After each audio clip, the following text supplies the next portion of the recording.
Welcome to the Rewilded Human podcast, where Dr. Lucille and Lynn will tackle your most difficult and intimate questions with candor, tough love, and a little dash of humor. In today's episode, there are so many groups out there, like for example, on Facebook. So the last 4 years, many different camps have formed. But I've made some really good friends online who think exactly like I think through social media. They may be virtual friends, but in today's world, sometimes virtual friends are even more important than real friends are. I mean, Lucille and I, we met also on social media. We met on Instagram, and we connected because we think very similarly. So Jerry, if you can get into the right groups and meet the right people, and maybe it'll be online or maybe in person, I'm sure there are groups that you can join or different activities that you can join in your town or wherever you live, that where you would meet people who actually think like you. Because I think we get to a point in our lives where, I'm just too old to spend time with people that I need to disagree with and argue with and try to convince them of my point of view. I just don't have the time or the patience for that.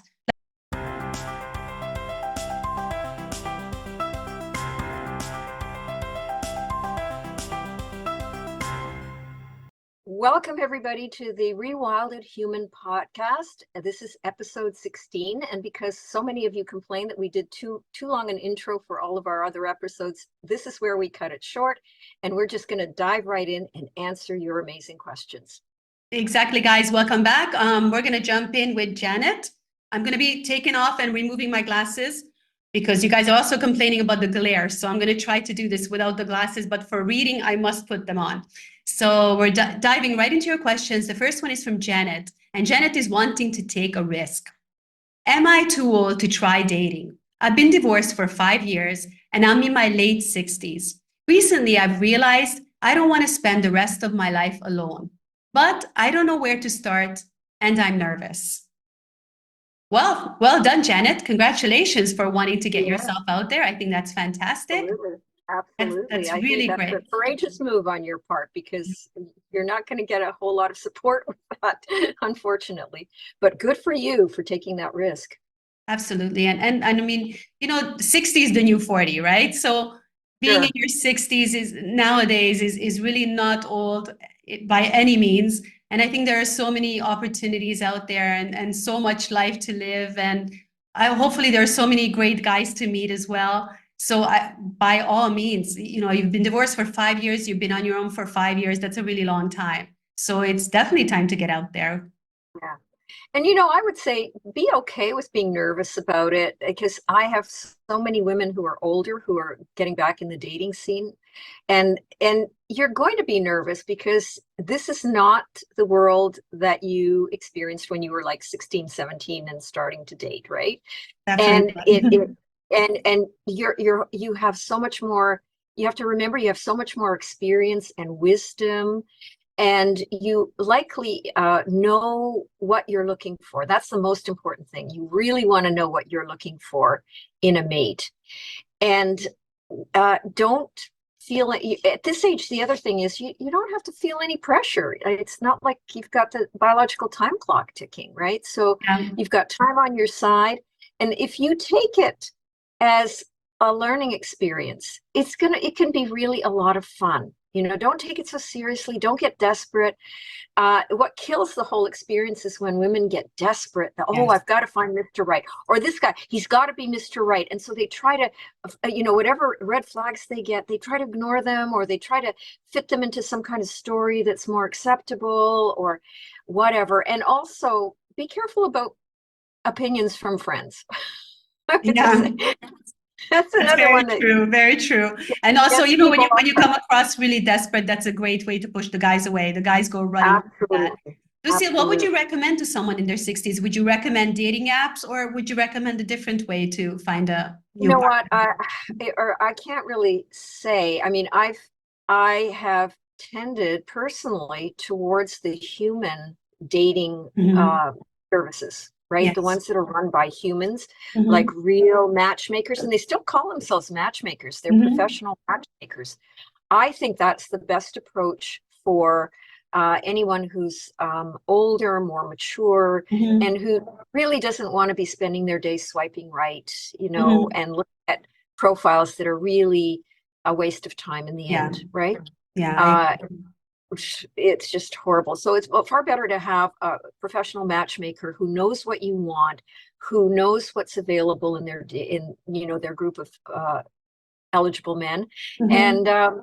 and can really coach you as well. And they And can that's also kind of wean out the riffraff, right? Because if you're in an absolutely, app, you don't know what you're absolutely, getting. Someone's trying to catfish you. You have to be careful because like catfishing does happen to older ladies quite a bit, right? Where you absolutely, have these younger absolutely. guys, 25-year-old guy. Hopefully, Janet, you're not looking for a 25-year-old guy. But I mean, I understand also that can be quite challenging as well. Like, when you're in your 60s, what are you looking for? You're not going to want a guy in his 30s or 40s, but you don't want a guy that's going to be 70, 80 that you might have to potentially take care of in a few years. So it's a real challenge. Like, at what age group would you even be looking at? So that would be really Yeah, curious about that. I so agree with that, because it is an awkward time of life. The women are usually more vital and alive at this age, and the Yes. men are on the downward trend. Yeah, absolutely. Yeah. The only other thing about going with a professional matchmaking service is that it is more costly than a dating app. And Mhm. that's because you're employing people and they are doing the legwork for you, so you don't have to. And they take their time. There's a lot of time that's involved in this. Yeah. So, I would suggest, if you're limited on funds, consider, maybe, is this the investment for you? But for the long haul, I think it's so much better than the dating apps, to be Mhm. perfectly honest. Yeah, I So agree with you. I wish you all the best, Janet. Yeah, and a And bit of hope, nervousness is fine. Don't be nervous. Just get out there. And you don't have to, like Lucille said, don't look for your forever partner, your life partner. Look for friends and make connections and go have fun and don't take it too seriously until you really find the right person. And I think yeah, it's wonderful that you're putting yourself out there. And I think more women need to do that. I think it's wonderful. yes. Good for you. Good for you. Mhm. Next question we have Okay, from Marie. Marie has an artist's dilemma. I love songwriting and performing. I'd love to be able to make a living at it.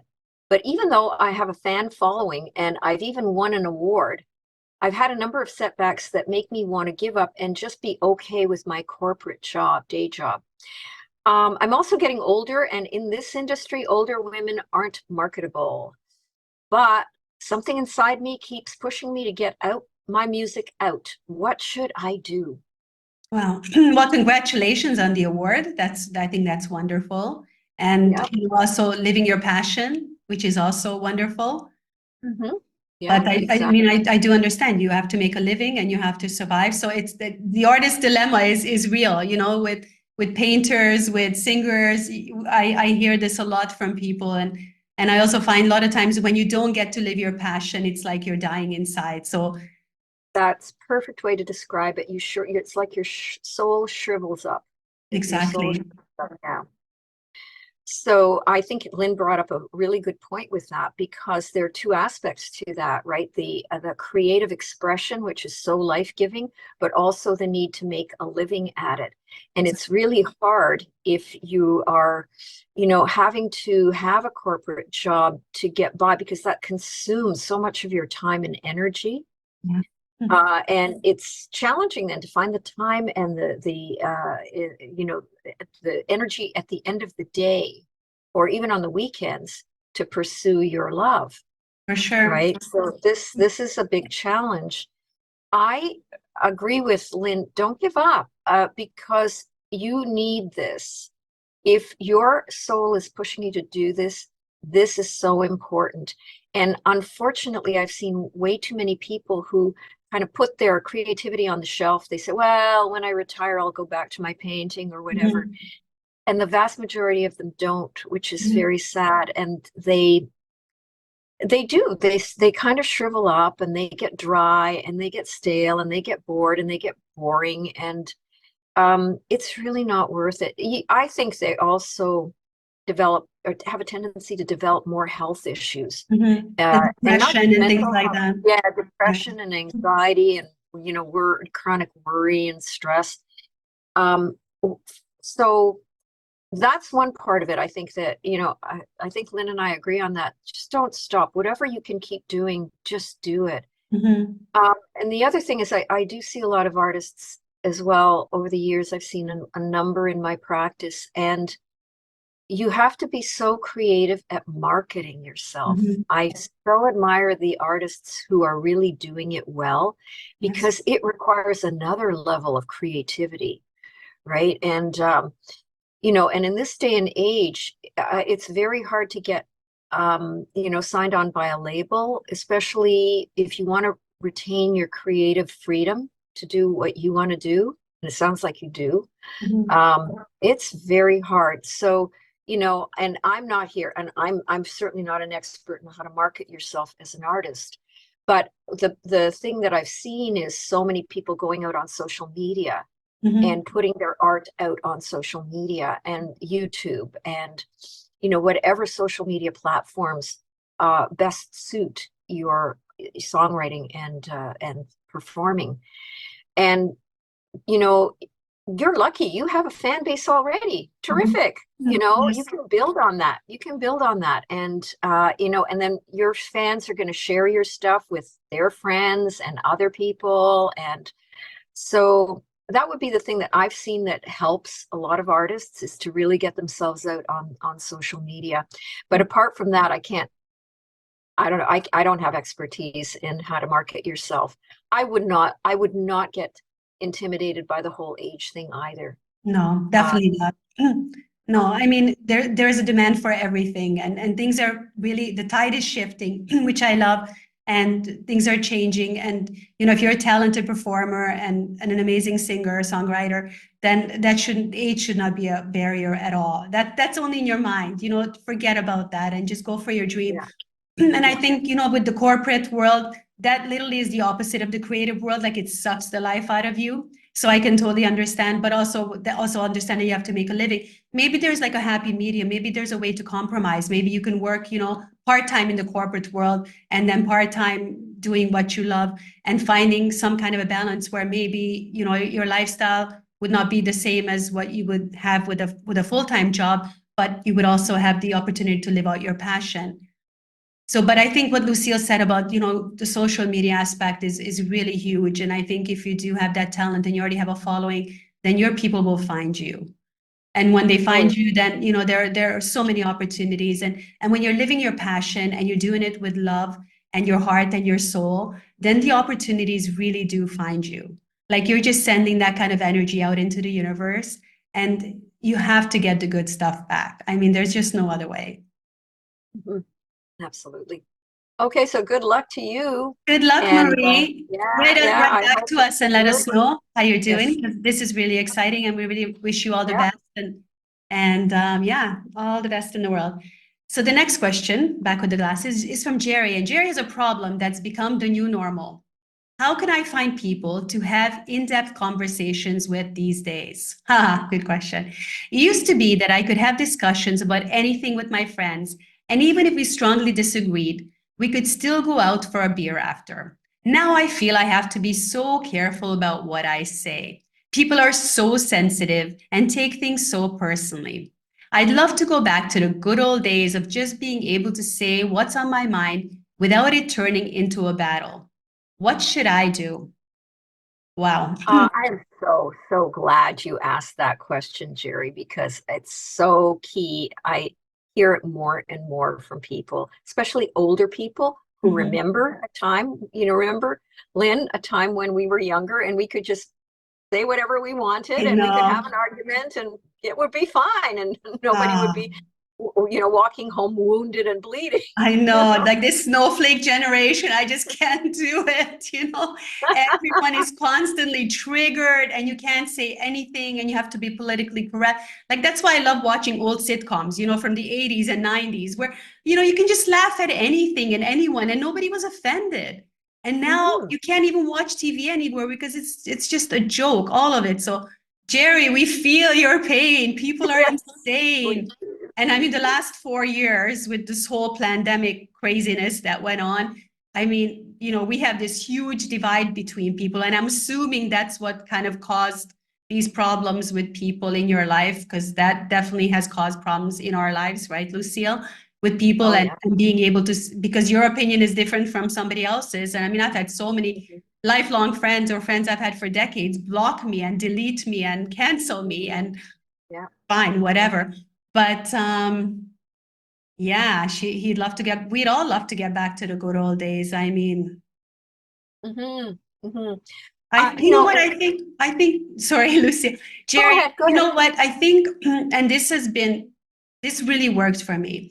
There are so many groups out there, like for example, on Facebook. So the last 4 years, many different camps have formed. But I've made some really good friends online who think exactly like I think through social media. They may be virtual friends, but in today's world, sometimes virtual friends are even more important than real friends are. I mean, Lucille and I, we met also on social media. We met on Instagram, and we connected because we think very similarly. So Jerry, if you can get into the right groups and meet the right people, and maybe it'll be online or maybe in person, I'm sure there are groups that you can join or different activities that you can join in your town or wherever you live, where you would meet people who actually think like you. Because I think we get to a point in our lives where, I'm just too old to spend time with people that I need to disagree with and argue with and try to convince them of my point of view. I just don't have the time or the patience for that. Like, it's not that I want a friend or people that I associate with to agree with me on everything. But if they don't agree with me on the key things, then adios. I have no time. I so agree with you. Perfect. Yeah. No time. Because you're on a different trajectory in your life, right? Than all these other people. You're moving in a whole different direction. There is no point in getting yourself all bogged down in the direction they're going in. It just doesn't make any sense.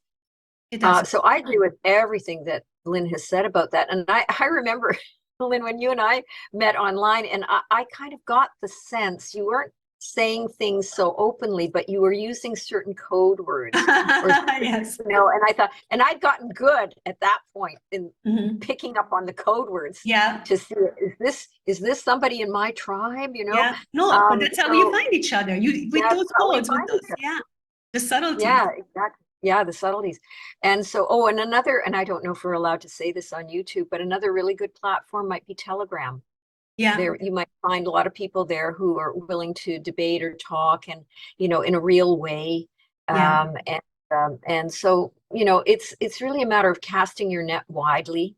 And picking up on your radar who might be in your camp and who might be able to handle a frank discussion without falling into a puddle of tears. And we need that human connection. Like, we need our tribe. We need to know that we're not alone in the way we're thinking, and that there are other people out there and we can share this information. And I think we are way, way past the time where we're going to wake other people up and change their minds. And that's not going to happen. Like, Jerry, if you're doing that, don't even waste your time or your energy or your life force on that, because it's just a complete waste of time.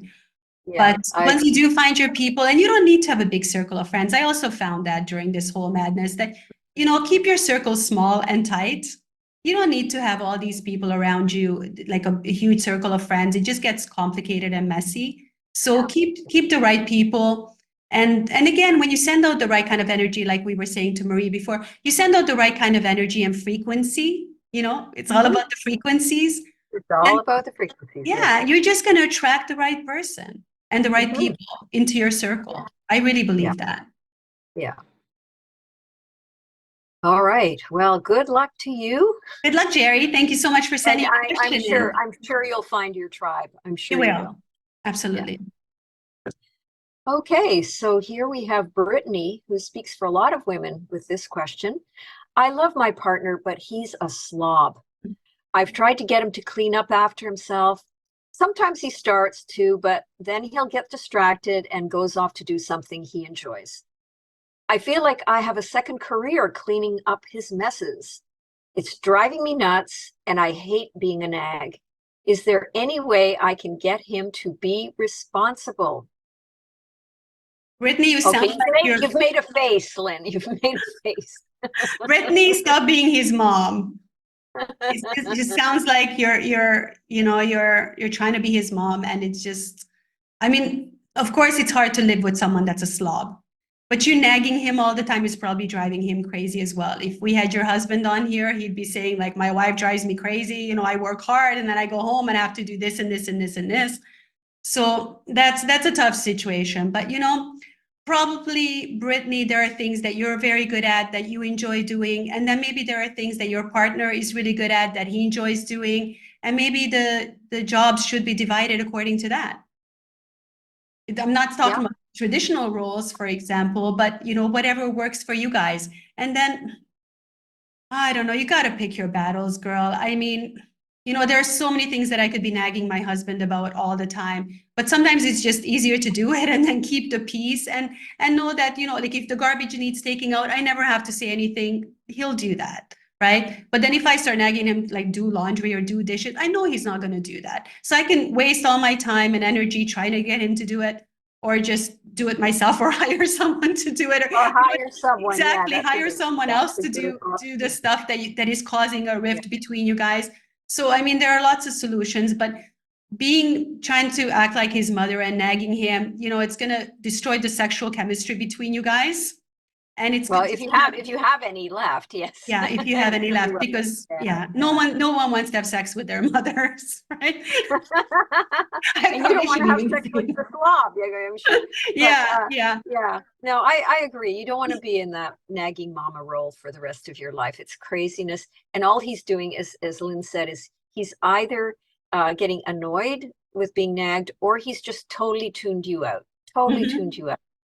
Another option that, we don't see the inside of your house, so we don't know how bad it is. And, I don't want to judge, but another option is looking at the writings of John Gray, who did the series on Women Are from Venus, Men Are from Mars. I think yes, or the other way around. Yeah, Venus and Mars. Yeah, and he's coached a lot of women in this kind of thing, and it's a lot like, I'm sorry to say this, guys, but it's a lot like dog training, where you are focused on the positive reinforcement and not the negative nagging. Okay, so you don't punish, you only reward. And so maybe one day he picks up a dirty dish and puts it in the sink. Maybe one day he does that. And you're going, oh, that's so amazing. I love it. Thank you so much. Thank you so much. And then you've given him a real hit of dopamine in his brain, and he's going, hey, wow, I like that. Yeah, I think I'm going to do that more often. That could even pick up your sex life. I don't know. But, that's another area. If you don't want to just leave it and, do it yourself or hire somebody, another option is to look through John Gray's work. He's just brilliant, I think, at this. Yeah, he's really good. He's really good. And sometimes, like when I met my husband, my husband's a slob, a total slob. And, I was very particular. I like my pillows a certain way. Like in my house, everything was in order. But I realized he's not like that. So either I was going to spend my life going crazy fixing the pillows, or I just let it go and not worry about stuff like that. And I just let it go, and it doesn't bother me anymore. So, you also have to ask yourself, is it the fact that he's a slob that's bothering you, or is it something else? Because sometimes, we kind of project these things and we start picking on things, but the real issue is something else and something much deeper. Because I think when you have the right person, you love the person, you respect the person, they're going to do stupid things, and you kind of let that go, right? You don't really make a big thing out of it. So when you start nitpicking and little things start bothering you, sometimes there's a deeper issue that we are not dealing with. So maybe, sorry, Brittany, I know it sounds like we're kind of, we're not really supporting you with this question, but. Well, I think also because we don't see the inside of your house, we don't know how bad it is, and we can't just say, oh, live with it either. I mean, if it's minor, I agree with everything that Lynn said, then there may be another issue that's really bothering you, like you feel he's disrespecting or neglecting your feelings or whatever. But if you're living in a real pigsty, well, okay, then that's an issue that we certainly support you in dealing with. Yes, absolutely, for sure. Absolutely. That's a completely different. So maybe you can send us a picture of the sloppiness. And send us an update and see what's happening. And if there's something else going on, then send us some more in-depth questions so that we can address maybe some other issues that you also have in your relationship. We'd be happy to do that. Well, that was a quick one, or it seemed like it went quickly. That brings us to the end of episode 16, guys. Thank you guys so much for the support. It's so nice to see our podcast growing. We love doing these for you guys. And please do keep sending us your questions. You can do that. You can find the email below. And also, you can reach out to us in social media and everything. So all the links will be below this video. And Dr. Lucille, thank you so much. I love doing this podcast with you. It's always fun to be with you, Lynn. And we will see you guys in the next episode, which is going to be a little bit different. We're going to talk about like the toxic side of social media, but it's going to be with a twist. So make sure you guys tune in for that one. Thank you guys so much. And we'll see you next time. Yeah, have fun till we see you again. Bye-bye. Bye.